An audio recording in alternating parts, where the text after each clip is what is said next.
तो रमेश, अगर मैं तुझसे ये कहूँ कि बैंक जो वर्ड है वो बेंच से बना है, क्या तू मानेगा? नहीं। अगर मैं तुझे ये कहूँ कि जो ओरिजिन है बैंकिंग का वो पिछले 50-100 साल से नहीं है बल्कि हजारों साल से है, वो 2000 BC से है। उसके अलावा अगर मैं तुझे ये भी कहूँ कि 1157 में पहला बैंक खुला था, क्या तू मानेगा? क्या तू ये मानेगा कि जो गोल्ड स्मिथ है वो बैंकों के पूर्वज थे? क्या तू ये बात मानेगा? नहीं मानेगा। क्या तू मानेगा कि मॉडर्न बैंकिंग का एवोल्यूशन धीरे धीरे काफी लंबे समय से हो रहा है?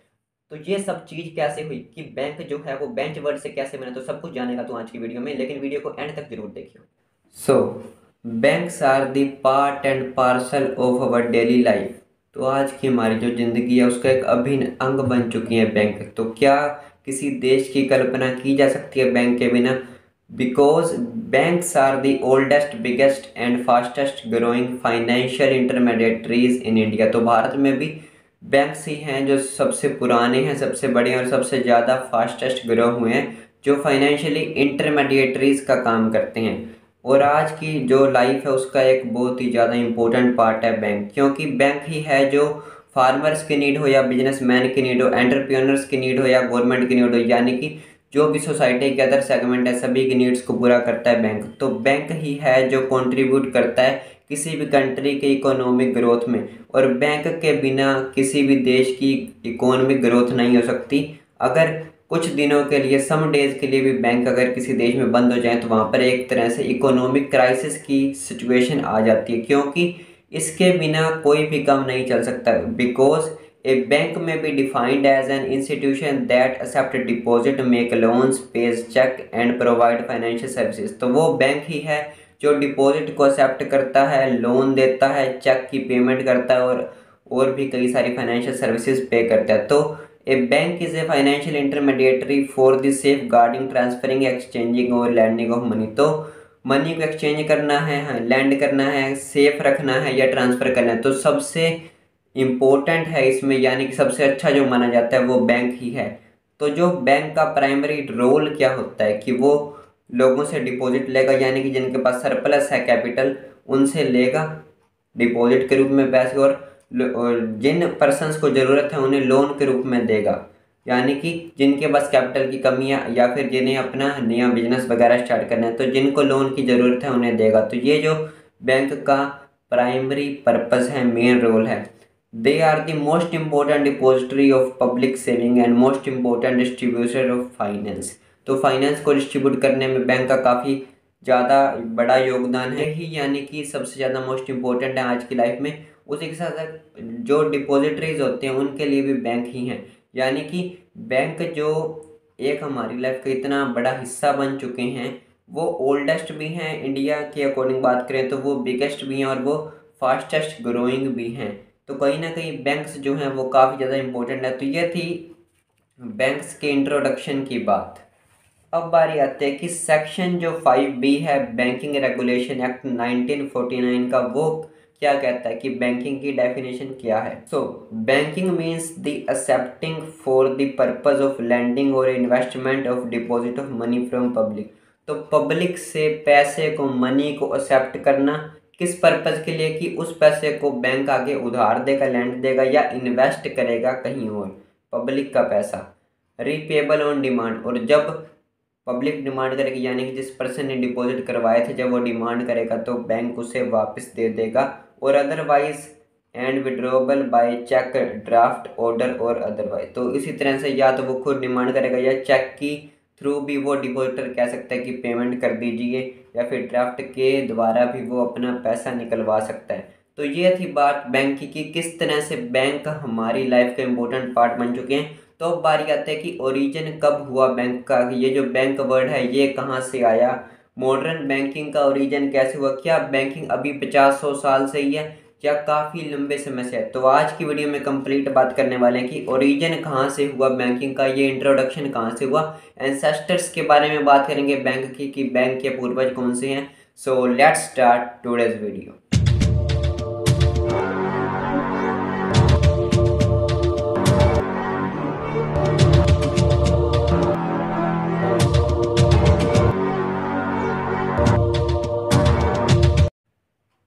तो यहाँ पर अब एक क्वेश्चन अराइज होता है कि जो वर्ड है बैंक, BANK, इसका ओरिजिन कहाँ से हुआ, क्या ये बेंच से बैंक वर्ड बना?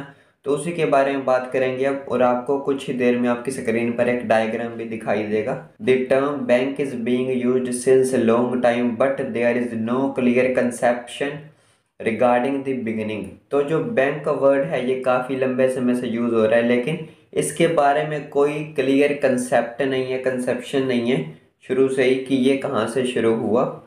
According to one viewpoint the Italian money lender were known as बानेची और बांचेरी, की जो यहाँ पर एक पॉइंट ऑफ व्यू ये है कि जो इटालियन के मनी लेंडर थे, जो उधार पैसा देते थे, उन्हें बानेची या बांचेरी कहा जाता था।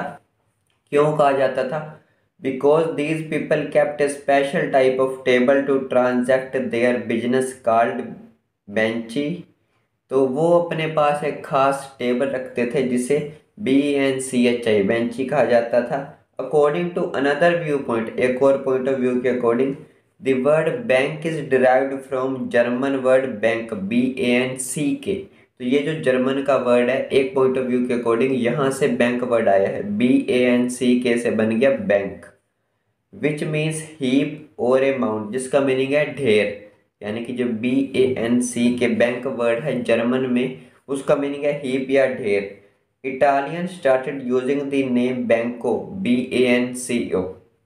तो इटालियन के लोगों ने बैंको वर्ड यूज करना शुरू कर दिया, which meant the accumulation either of money और ऑफ स्टॉक। तो जो BANCO ये वर्ड उन्होंने यूज किया, इसका क्या मीनिंग था कि या तो पैसे का ढेर होगा यानी कि स्टॉक होगा, यानी कि एक्यूमुलेट करना, इकट्ठा करना पैसे को या फिर किसी चीज़ के स्टॉक को। तो ये था कि जो वर्ड बैंक है इसका ओरिजिन कहाँ से हुआ। जैसा कि आपने लगातार अब डायग्राम में भी लिखा हुआ है, इटालियन, जर्मन, इंग्लिश में बेंच था और फ्रेंच में बैंक था BANC, और सभी से कुल मिलाकर जोड़ तोड़ कर बन गया बैंक। तो अब बारी आती है कि ओरिजिन कहाँ से हुआ मॉडर्न बैंकिंग का। There is no clear idea regarding the starting of banking system, as the banking activities had started in different countries in different periods of time। तो यहाँ पर एग्जैक्टली कोई भी आइडिया नहीं है कि बैंकिंग सिस्टम कब से स्टार्ट हुआ, क्योंकि अलग अलग देशों में अलग अलग समय पर इसकी शुरुआत हुई। The origin of banking system can be traced to the origin of authentic history. तो यहाँ पर जो बैंकिंग सिस्टम का ओरिजिन है उसे ट्रेस करने के लिए हमें हिस्ट्री को बिल्कुल सही से जानना होगा कि कौन से देश की क्या हिस्ट्री रही है रिगार्डिंग मनी, क्योंकि मनी से रिलेटेड ही है bank. The priest of Greek temple carried on a thriving business of safekeeping and lending centuries before the evolution of modern banking। तो मॉडर्न बैंकिंग के एवोल्यूशन से हजारों लाखों साल पहले जो पुजारी थे ग्रीक में मंदिरों के, वो अपने साथ यहाँ पर जो गोल्ड होता था उस टाइम मेनली, तो उसे सेफ रखने के लिए उस वही काम करते थे या फिर उसे उधार भी देते थे। उसी तरह से banking exist in its crude keeping form in India as early as Vedic era. तो वैदिक इरा की बात करें तो इंडिया में भी कहीं ना कहीं ये संकेत मिलते हैं कि वैदिक काल से ही भारत में भी बैंकिंग व्यवस्था थी। The Manu records contain references of deposit, pledges, policy of loan and rate of interest etcetera. तो यहाँ पर जो मनु रिकॉर्ड, आप इसे हमें एक बुक की तरह समझ सकते हैं जिसमें लिखा होता था कि किसने कितना डिपॉजिट करवाया है, कितना उधार दिया है, उधार का रेट ऑफ इंटरेस्ट क्या है, पॉलिसी क्या रहेगी लोन की। तो इसी तरह से उसमें लिखा होता था। With the growth of industry, trade and commerce, the banking system also grow over a long period of time and gain maturity. तो जैसे जैसे इंडस्ट्रीज़ की ग्रोथ हुई, ट्रेड बढ़ा, व्यापार बढ़ गया, कॉमर्स आ गया, तो कहीं ना कहीं बैंकिंग सिस्टम भी धीरे धीरे ग्रो होने लग गया और वो ज़्यादा मैच्योर हो गया। The earlier bankers were gold Smith who deal in precious metal and as such had to arrange for the safety of their treasurer। तो यहाँ पर जो पहले पहले बैंकर थे, यानी कि कहीं ना कहीं अभी हम जो टॉपिक करेंगे आगे एंसेस्टर बैंक के यानी कि पूर्वज बैंक के, तो वहाँ पर गोल्ड यानी कि सुनार जो होते थे वो अपने पास जो प्रीशियस मेटल यानी कि गोल्ड सिल्वर वगैरह रखते थे और उन्हें सेफली लोग उनके पास डिपॉजिट करवाते थे और उन्हें सेफ रखने के लिए वो लोगों से कुछ चार्जेस लेते थे। तो उसी तरह से आज की डेट में लॉकर होता है बैंक में जिसमें लोग अपना कीमती सामान रखते हैं, प्रेशियस थिंग्स रखते हैं और उसके बदले बैंक चार्जेस लेता है। तो कहीं ना कहीं गोल्ड स्मिथ एंसेस्टर्स थे बैंक के। पीपल विद सरप्लस गोल्ड और money gradually began to deposit their precious metal with such person. तो यहाँ पर जिन लोगों के पास ज़्यादा होता था सरप्लस यानी कि गोल्ड जो भी प्रीशियस मेटल है, यानी कि उन्हें ज़रूरत नहीं थी और उनके पास ज़्यादा था, तो वो डिपॉजिट करवा देते थे। जैसा आज के टाइम में बैंक में होता है कि जिसके पास कैपिटल सरप्लस है वो डिपॉजिट करवाता है। तो कहीं ना कहीं उस समय पर गोल्ड स्मिथ के पास लोग यही चीज़ें करते थे, यहाँ पर डिपॉजिट करवाते थे। The receipt began gradually to pass from one hand to another in discharge of obligation, since everyone believed in integrity and ability of these goldsmiths to honor the receipt। तो धीरे धीरे क्या हुआ कि जो ये गोल्ड स्मिथ होते थे ये एक रिसिप्ट देने लग गई कि आपने इतना गोल्ड डिपॉजिट करवा दिया है। तो कहीं ना कहीं लोगों की इन पर जो विश्वास था, जो ट्रस्ट था, वो काफ़ी ज़्यादा बढ़ गया। धीरे धीरे उन्हीं रिसिप्ट को लेकर लोग आगे किसी को दे देते थे, यानी कि उसमें क्या होता था कि ये रिसिप्ट किसी ए पर्सन की है तो वो ए पर्सन अपनी रिसिप्ट बी पर्सन को दे देगा कि मैंने इतना जो ये प्रीशियस मेटल है या गोल्ड है ये गोल्ड स्मिथ के पास जमा करवाया है, अगर मैंने ना लिया तो तुम ले लेना। यानी कि अगर किसी ने ए ने अगर बी से लोन लिया और उसे पेमेंट करनी तो वो इस तरह से यानी कि रिसिप्ट का यूज़ होने लग गया था। तो कहीं ना कहीं जो विश्वास था उसके कारण ही ये यूज़ हो रहा था।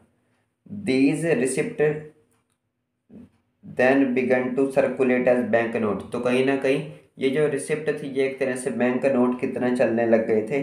The goldsmith gradually come to know from experience that only a small proportion of precious metal deposit with them was withdrawn by the depositor. They could so safely lend out the part of these deposit to other। तो यहाँ पर धीरे धीरे जो gold Smith उन्हें भी experience हुआ कि जो लोग डिपॉजिट करवाते हैं प्रीशियस मेटल वो एक साथ निकलवाते नहीं हैं, काफ़ी कम लोग हैं जो वापस विड्रॉ करते हैं। तो कहीं ना कहीं यहाँ पर उन्होंने भी सोचा कि हम इसे किसी को उधार के रूप में दें, लैंड के रूप में दें, ताकि उनसे इंटरेस्ट आए और फिर वहाँ पर उनका फ़ायदा हो। तो कहीं ना कहीं धीरे धीरे उनको ये समझाया और यही आज की मॉडर्न बैंकिंग में भी कहीं ना कहीं होता है। बैंक जो डिपॉजिट होता है उसे या तो किसी को लोन के रूप में देता है या इन्वेस्टमेंट करता है जिससे वो इंटरेस्ट कमाता है और कुछ इंटरेस्ट यहाँ पर जो पर्सन डिपॉजिट करता है उसे देता है। तो यहाँ पर इसी तरह से उस समय पर भी हो रहा था। The granting of credit began in very earlier stages in process of civilization. तो यहाँ पर जो सिविलाइजेशन की प्रोसेस में उधार देना, क्रेडिट देना पैसे को काफ़ी पहले से शुरू हो गया था। In Babylon the credit was given even in 2000 BC। तो 2000 BC में भी कहीं ना कहीं यहाँ पर क्रेडिट दिया जाता था, उधार दिया जाता था। हम बात करें बेबीलोन सिविलाइजेशन की, एक एक करके नेक्स्ट बात करेंगे इसी वीडियो में इनकी भी। In ancient Greek and Rome the practice of granting credit was widely prevalently. तो यहाँ पर जो ग्रीक और रोम की बात करें तो वहाँ पर भी काफ़ी समय से पहले से ही यहाँ पर उधार देने की परंपरा थी, प्रथा थी, यानी कि लोन दिया जाता था। As far as the banking institution of a public nature is concern, the bank of Venice believe to be the first bank establish in 1157। तो 1157 में माना जाता है कि पहला बैंक एस्टैब्लिश हुआ, बैंक ऑफ वेनिस, VENICE। तो ये जो बैंक है बैंक ऑफ वेनिस ये माना जाता है कि सबसे पहले इस्टेब्लिश हुआ 1157 में। After that the bank of Barcelona and bank of Geneva were establish in 1401 and 1407 respectively. तो उसके बाद 1401 में 1401 में बैंक ऑफ बार्सिलोना बना और 1407 में बैंक ऑफ जेनेवा बना। The process of present day commercial banking have their roots in the operation of 17th century Bank of Europe like Bank of Amsterdam, Holland in 1609, Bank of Hamburg, Germany in 1619 and Bank of England in 1694। तो यहाँ पर जो आज की commercial bank है इसकी roots, इसकी जड़ें कहीं ना कहीं 17th सेंचुरी में ही रख दी गई थी, जब बैंक ऑफ यूरोप में कई तरह के बैंक थे, जैसे कि हॉलैंड में बैंक ऑफ एम्स्टर्डम था, या फिर जर्मनी का जो बैंक ऑफ हैम्बर्ग था, या फिर बैंक ऑफ इंग्लैंड था 1694 में। तो कहीं ना कहीं 17th सेंचुरी से ही बैंक की ये जो कमर्शियल बैंकिंग है ये कहीं ना कहीं रिलेट करती थी। After that in 18th century the banking operation were done by joint stock companies which become the base for modern banking system. तो 18वीं शताब्दी से 18th सेंचुरी से कहीं ना कहीं जो जॉइंट स्टॉक कंपनीज थी ये बैंकिंग का काम करने लग गई थे और यहीं से बेसिस था ये मॉडर्न बैंकिंग की शुरुआत का, और यहीं से मॉडर्न बैंकिंग का धीरे धीरे इवोल्यूशन होना भी शुरू हो गया। The history of banking is directly related with the history of money. तो जो बैंकिंग की हिस्ट्री है वो डायरेक्टली रिलेट करती है पैसे की हिस्ट्री से, यानी कि मनी की हिस्ट्री से। But the banking activities probably predate the invention of money. लेकिन जो बैंकिंग की एक्टिविटी है प्रोबेबली ये प्रीडेट करती है इन्वेंशन का मनी की।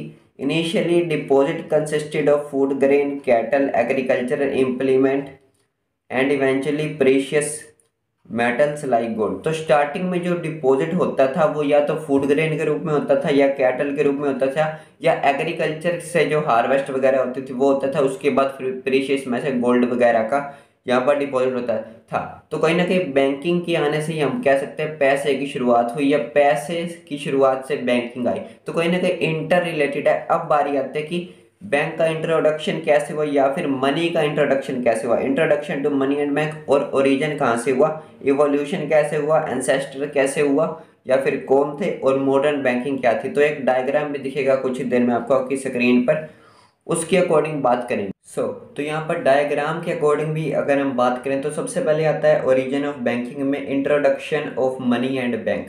तो introduction to money and bank में सबसे पहले बात करें तो the origin of banking is intertwined with the origin of money. कि जो बैंकों का आना है, जो बैंकिंग का ओरिजिन है वो किस कारण हुआ, मनी के कारण। Ancient types of money known as grain money and food cattle money were used from a time of around at least 9000 BC as two of the earliest thing understood as things to be made use for the purpose of barter। तो हम जानते हैं कि money के आने से पहले barter system था।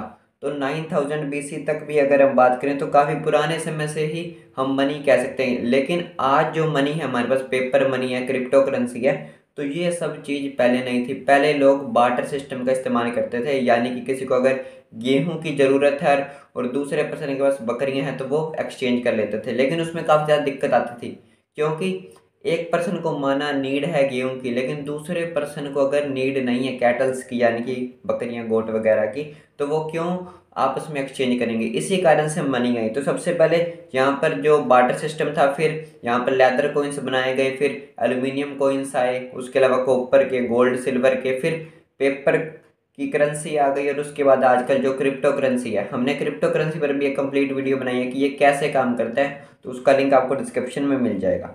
तो ये था इंट्रोडक्शन टू मनी का। अब बारी आती है कि एवोल्यूशन कैसे हुआ, evolution and civilization and of bank. तो यहाँ पर जो सभ्यता है वो सबसे पहले आती है बेबीलोन सिविलाइजेशन, यानी कि बेबीलोन सभ्यता की अकॉर्डिंग बात करें तो इन बेबीलोन ऑफ 2000 BC, तो 2000 ईसा पूर्व की बात हम कर रहे हैं, people depositing gold were required to pay amount as much as 1/60 of the total deposit. तो जो लोग गोल्ड डिपॉजिट करते थे उन्हें उसका 1/60 पार्ट यहाँ पर जो अमाउंट थी उन्हें देनी पड़ती थी।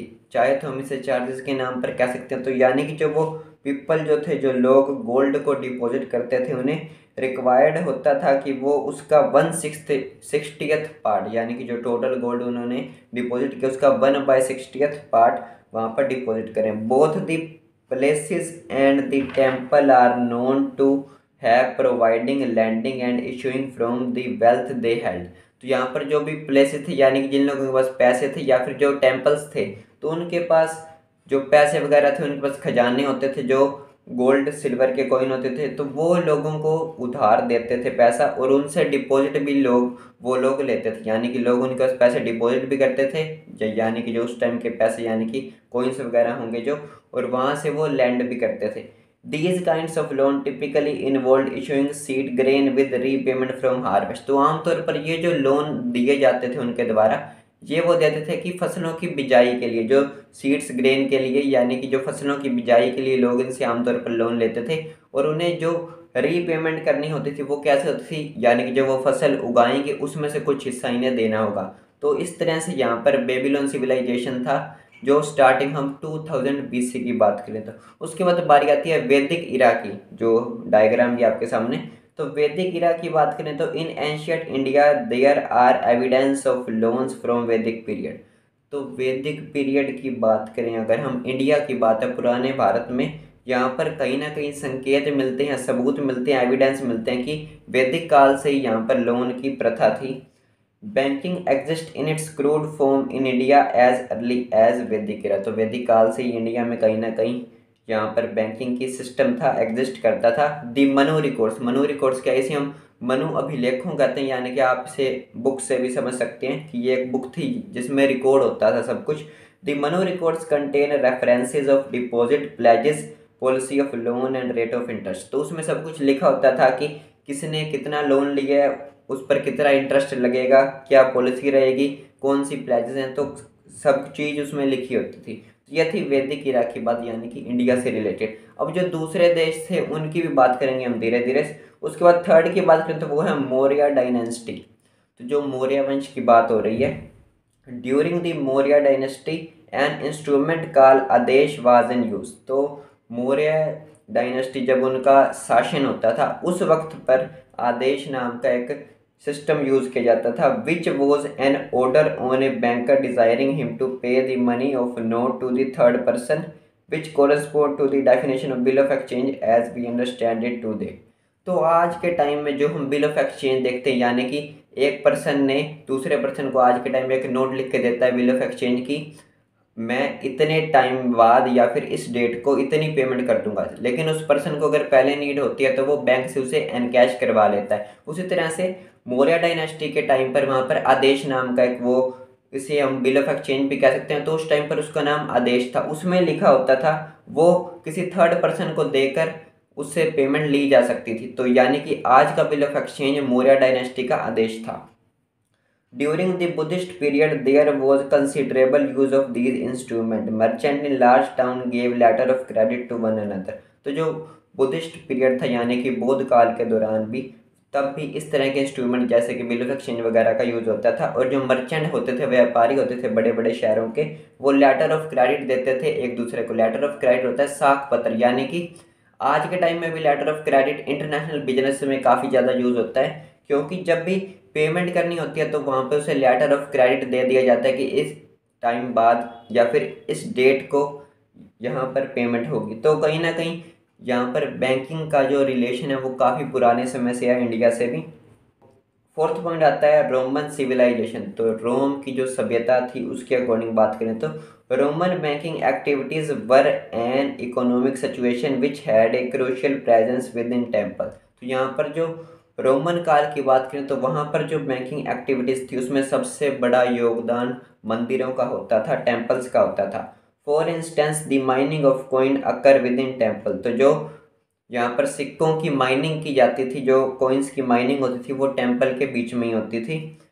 Public deposit gradually cease to be held in temple. और जो पब्लिक का डिपॉजिट है वो धीरे धीरे मंदिरों में ही रोक लिया जाता था। In early ancient Rome money lenders would set up their stalls in the middle of enclosed courtyard on a long bench called bancu, from which the word banco and bank are derived. तो वहाँ पर जो ancient रोम की बात करें, हम Roman civilisation की बात करें, तो वहाँ पर जो मनी लेंडर होते थे, जो लोन देने वाले होते थे, वो एक लॉन्ग बेंच पर बैठते थे जिसे बंकू कहा जाता था। और धीरे धीरे वहीं से हो गया बैंकू, BANC, और उसके बाद वहाँ से बैंक वर्ड ड्राइव हो गया, ऐसा माना जाता है। तो यह था फोर्थ पॉइंट। फिफ्थ की बात करें तो China civilization. The Chinese currency in form standardized coins was developed in ancient China during the Qin dynasty। तो जब चाइना में किन राजवंश था, किन डायनेस्टी थी, तब वहाँ पर स्टैंडर्डाइज कोइंस चल पड़े थे, यानी कि उन्होंने अपनी खुद की करेंसी को विकसित कर लिया था। The introduction of standardized coin allowed the much easier trade across China and led to the development of letter of credit। तो यहाँ पर जब उन्होंने अपने स्टैंडर्डाइज कोइन चला दी, अपनी खुद की करेंसी बना ली, तो वहाँ पर चाइना के अंदर ही ट्रेड करना काफ़ी ज़्यादा आसान हो गया। उसी के साथ साथ दूसरे देशों से भी जब वो व्यापार करते थे तो वहाँ पर वो लेटर ऑफ क्रेडिट को उन्होंने डेवलप कर दिया, यानी कि साख पत्र जिसे हम कहते हैं। तो कहीं ना कहीं उनके लिए ट्रेड ईजी हो गया। The traders issued these letter of that acted in way that today we understand as bank. तो यहाँ पर ये लेटर ऑफ क्रेडिट उस टाइम पर उनके ट्रेडर्स इशू कर दिया करते थे। तो सिक्स्थ पॉइंट की बात करें तो इजिप्शियन सिविलाइजेशन, इजिप्ट की बात होगी अब।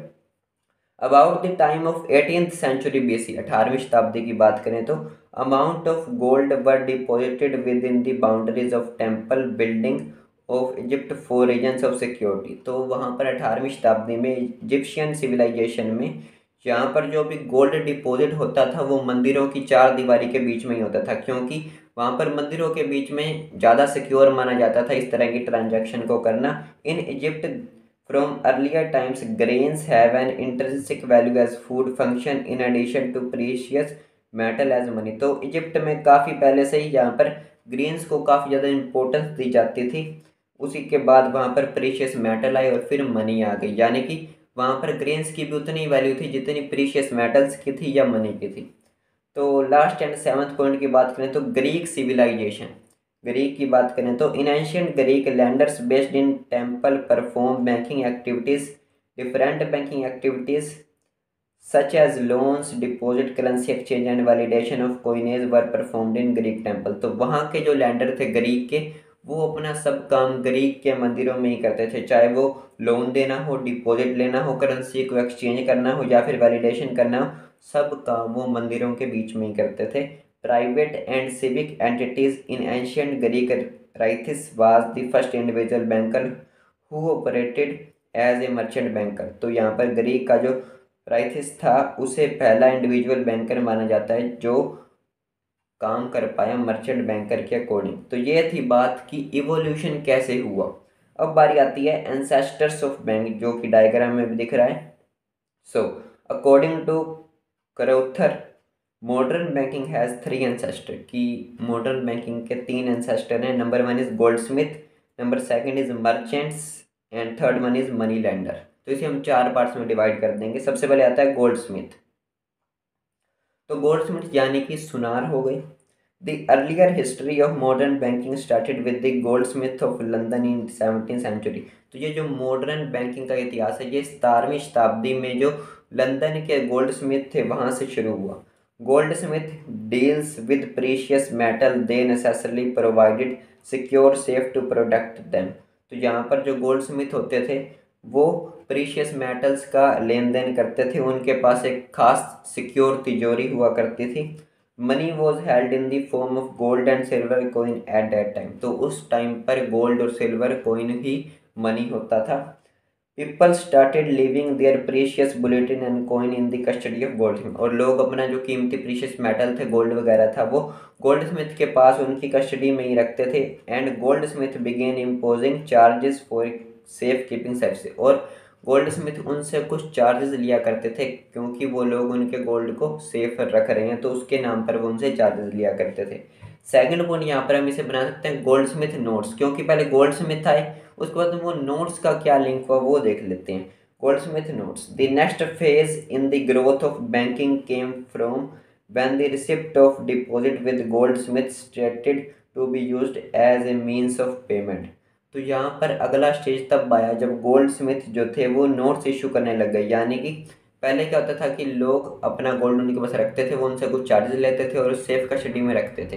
लेकिन उसके बाद जैसे जैसे इवोल्यूशन हुआ उन्हें भी थोड़ा सा एक्सपीरियंस हुआ, तो वहाँ पर जो गोल्ड स्मिथ थे वो नोट्स वगैरह इशू करने लग गए, जो कि मीन्स ऑफ पेमेंट यानी कि पेमेंट के लिए ही उनका यूज़ होना था।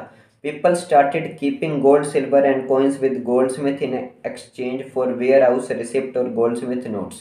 तो लोग अपना गोल्ड सिल्वर या फिर जो भी कॉइन थे वो गोल्ड स्मिथ के पास रखते थे और गोल्ड स्मिथ उन्हें एक रिसिप्ट वगैरह दे दिया करता था।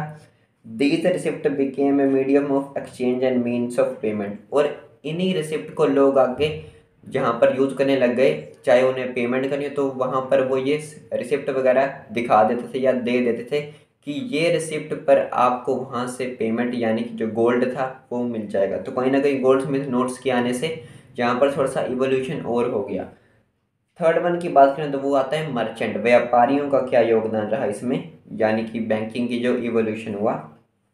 Remittance of money from one place to another is required in trading activities.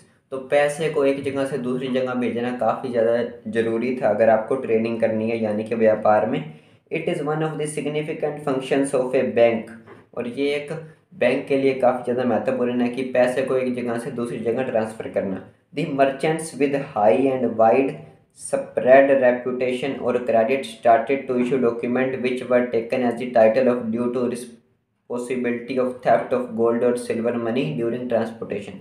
तो यहाँ पर जो बड़े बड़े मर्चेंट थे जिनकी रेपुटेशन अच्छी थी, जिनका अच्छा खासा नाम था, वो गोल्ड या सिल्वर को यहाँ पर एक जगह से दूसरी जगह लेकर नहीं जा सकते थे क्योंकि रास्ते में चोरी होने की, थेफ्ट होने की संभावना रहती थी। तो वो यहाँ पर डॉक्यूमेंट्स इशू करते थे।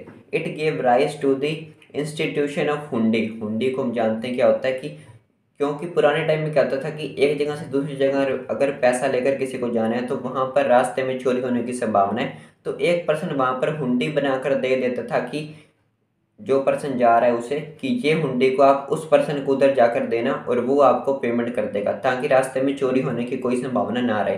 तो इसी कारण से हुंडी का भी इंस्टीट्यूशन हो गया। और लेटर ऑफ ट्रांसफर, जिसे हम लेटर ऑफ ट्रांसफर भी कह सकते हैं। Under this system the banker direct another banker to pay the bearer of hundi the specified amount and the debit this amount against the drawer of hundi. तो इसमें क्या होता था, हुंडी का मीनिंग क्या था कि जिस पर्सन के पास हुंडी है वो दूसरा बैंकर उसे पेमेंट कर दे, और किसके खाते में लिखे, जिसने वो हुंडी बना कर दिया। यानी कि जिस पर्सन ने हुंडी को लिख कर दिया है उस पर्सन के खाते में पैसे डेबिट होंगे, और जो पर्सन उसे दिखा रहा है उसे पैसे मिल जाएंगे। तो इस तरह से ये काम करता है। जैसे आज की डेट में चेक भी हम काम देखते हैं कि जो चेक का काम भी यही होता है कि पेमेंट को ट्रांसफ़र करना है एक जगह से दूसरी जगह। तो कहीं ना कहीं हुंडी का भी सेम यूज़ था उस समय पर। Modern bank remit money to other places through cheque, वही जो हमने अभी बात की कि आजकल चेक्स का इस्तेमाल होता है, ड्राफ्ट का इस्तेमाल होता है। Hence merchant banker from the earliest stage in the origin of modern banking. तो कहीं ना कहीं मॉडर्न बैंकिंग में यहाँ पर मर्चेंट्स का भी कहीं ना कहीं योगदान है। फोर्थ पॉइंट की बात करें तो वो आता है मनी लेंडर, यानी कि जो पैसा उधार देने वाले होते हैं, साहूकार। The next phase in the origin of banking arises when the gold Smith becomes a money lender. तो अगला फेज बैंकिंग के ओरिजिन में तब आया जब गोल्ड स्मिथ जो सुनार थे वो साहूकार बन गए। The goldsmith soon observe that it was not necessary to hold 100% of the coins deposit with them to make payment. तो गोल्ड स्मिथ को धीरे धीरे एक्सपीरियंस के साथ ये समझ आया कि जो लोग अपना डिपॉजिट उनके पास रखते हैं गोल्ड सिल्वर वगैरह, उन्हें वो पूरा का पूरा अपने पास रखने की ज़रूरत नहीं है, क्योंकि बहुत कम लोग होते हैं जो उनसे वो वापस साथ के साथ लेंगे। तो कहीं ना कहीं उन्हें धीरे धीरे ये बात समझ आने लगी कि उन्हें 100% जो डिपॉजिट आ रहा है उसे अपने पास सेव रखना नहीं है। They loaned out the remaining deposit on interest after keeping the contingency reserve. तो कहीं ना कहीं वो एक कुछ हिस्सा अपने पास रखकर बाकी हिस्सा जो था उसे लोन के रूप में दे देते थे और फिर वहाँ से इंटरेस्ट कमाते थे। In this way goldsmith become banker, they started performing the main two activities of bank. तो इस तरह से जो गोल्डस्मिथ थे वो बैंकर बन गए, क्योंकि वो दो बहुत ही ज़रूरी काम जो बैंक के होते हैं वो कर रहे थे। नंबर 1 रिसिप्टिंग डिपॉजिट, डिपॉजिट को रिसिप्ट कर रहे थे, रिसीव कर रहे थे। And second one is advancing loan, और लोन को दे रहे थे। तो यही काम होते हैं बैंक के जो मेन फर्स्ट दो इम्पोर्टेंट काम है। तो ये दोनों मनी लेंडर कर रहे थे। तो ये था टॉपिक एंसेस्टर ऑफ बैंक का। अब जो डायग्राम में लास्ट टॉपिक आता है वो है मॉडर्न बैंकिंग। तो मॉडर्न बैंकिंग क्या है? Modern banking can be classified into 3 types. 3 types में हम इसे क्लासीफाई कर सकते हैं। Number 1 is manual banking, number 2 is electronic banking and number 3 is virtual banking. तो सबसे पहले बारी आती है मैनुअल बैंकिंग क्या होता है। A manual banking is banking in which all banking transaction are completed with the help of banking staff. तो यहाँ पर जब बैंक धीरे धीरे, और अगर हम बात करें 1970s की भी, तो वहाँ पर भी बैंक काफ़ी ज़्यादा पहले से विकसित हो चुके थे, लेकिन तब भी काम मैनुअली ही होता था। यानी कि हर काम कागज़ पे ही होगा, या चाहे पैसा जमा करना है, चाहे भेजना है, चाहे निकालना है, तो हर काम यहाँ पर पेज पर होता था, कागज़ की ज़रूरत होती थी। यानी कि चिट्ठियों का एक तरह से काम था मेनली। तो बैंकिंग स्टाफ की काफ़ी ज़्यादा ज़रूरत रहती थी किसी भी ट्रांजैक्शन को करने के लिए, चाहे वो चेक हो, यानी कि वो भी कागज़ का, कोई भी ट्रांजैक्शन करनी हो ब्रांच में, यानी कि एक जगह से दूसरी जगह पैसे को ट्रांसफ़र भी करें तो वहाँ पर भी कागज़ तो चाहिए। प्लस वहाँ पर फ़ोन का काफ़ी ज़्यादा योगदान था कि एक जगह से दूसरी जगह फ़ोन कर देते थे और वो वहाँ से पेमेंट रिसीव कर सकते थे। तो इस तरह से थी मैनुअल बैंकिंग। तो ये पूरी तरह से बैंक के अंदर ही सारा काम करना पड़ता था, और वहाँ पर बैंकिंग स्टाफ की सबसे ज़्यादा नीड थी, क्योंकि हर चीज़ मैनुअली होती थी, छोटी से छोटी चीज़ और बड़ी से बड़ी चीज़ भी। उसके बाद आई इलेक्ट्रॉनिक बैंकिंग, यानी कि थोड़ा सा इवोल्यूशन हो गया। अगर हम बात करें 2000 के आसपास, यानी कि ईयर जो यहाँ पर 1990 के बाद ईयर अप टू 2005 तक, ये जो 15 साल थे, इसमें हम मान सकते हैं इलेक्ट्रॉनिक बैंकिंग को काफ़ी ज़्यादा ग्रोथ मिली, इवोल्यूशन हुआ। Electronic banking also known as electronic fund transfer, तो इलेक्ट्रॉनिक बैंकिंग को हम EFT इलेक्ट्रॉनिक फंड ट्रांसफ़र भी कहते हैं। Uses computer and electronic technology in place of cheque and other paper transaction. तो जैसे मैनुअल बैंकिंग में हर काम पेपर पर होता था, यहाँ पर इलेक्ट्रॉनिक में पेपर का जो काम था वो कम कर दिया गया और इलेक्ट्रॉनिकली सब काम होने लगा। यहाँ पर कंप्यूटर्स वगैरह आ गए और उससे ही सब काम होने लगा, यानी कि टेक्नोलॉजी का यूज़ ज़्यादा होने लगा। EFTs are initiated through devices like cards and codes that allow customer. तो यहाँ पर जो EFTs थे उनमें डिवाइसेस का यूज़ होने लगा, जैसे कि कार्ड्स वगैरह का यूज़ होने लगा, कोड्स वगैरह, पिन वगैरह आ गए, पर्सनल आइडेंटिफिकेशन नंबर वगैरह आ गए। और यहाँ पर कस्टमर को कोड वगैरह दिए जाने लगे, ATM वगैरह आ गए, और ATM के आने से डेबिट कार्ड क्रेडिट कार्ड भी आ गए। तो यहाँ पर इलेक्ट्रॉनिक बैंकिंग आ गई, यानी कि लोगों को पैसा निकालना आसान हो गया। वो कभी भी अब पैसे निकाल सकते थे, उन्हें पेपर की ज़रूरत नहीं पड़ेगी, सीधा उनको अपना डेबिट कार्ड ATM में डालकर वहाँ से वो पेमेंट निकाल सकते थे। तो इलेक्ट्रॉनिक बैंकिंग आई, पिन वगैरह आए, ATM वगैरह आया। उसके बाद आई वर्चुअल बैंकिंग। हम बात करें अगर यहाँ पर आज से 5-7 साल पहले की, यानी कि 2015 के आसपास की अगर बात करें, तो वहाँ से वर्चुअल बैंकिंग काफ़ी ज़्यादा बूस्ट हो गई, ग्रो हो गई। क्योंकि जो ईयर था अप टू 2002, यानी कि आज से 20 साल पहले, यानी कि 2022 में ये वीडियो शूट हो रही है, तो 2002 तक की भी बात करें तब भी वहाँ पर जो बैंक्स थे उनमें प्रिंटर्स वगैरह नहीं थे। वहाँ पर वो पासबुक में भी हाथ से लिखा करते थे। इवन आज भी हम पोस्ट ऑफिस में भी जाएं तो वहाँ पर वो हाथों से ही लिखते हैं, यानी कि प्रिंटर अभी वहाँ पर यूज़ नहीं हो रहा, क्योंकि पोस्ट ऑफिस का काम पहले सिर्फ डाक पहुँचाना था, लेकिन अब वो बैंकिंग में इवोल्यूशन हो रहा है वहाँ भी, इसलिए अभी वहाँ पर प्रिंटर नहीं है। तो हम बैंक्स की बात करें तो अप टू 2002 तक भी, जहाँ तक मुझे याद है, कि तब भी वहाँ पर प्रिंटर वगैरह नहीं होते थे। यानी कि मैं ये नहीं कह रहा कि किसी भी बैंक में नहीं थे, कुछ बैंकों में थे, लेकिन कुछ बैंक ऐसे भी थे जहाँ पर वो हाथों से लिखा करते थे। यानी कि मैनुअल बैंकिंग तब तक रही। उसके बाद 2005 के बाद अगर बात करें तो इलेक्ट्रॉनिक बैंकिंग काफ़ी ज़्यादा बूस्ट हो गई, ATM वगैरह आने लगे। उसके बाद 2015 के आसपास वर्चुअल बैंकिंग काफ़ी ज़्यादा हो गई। The virtual banking is the provision of assessing the banking and related services online without actually going to bank branch और ऑफिस इन ए पर्सन।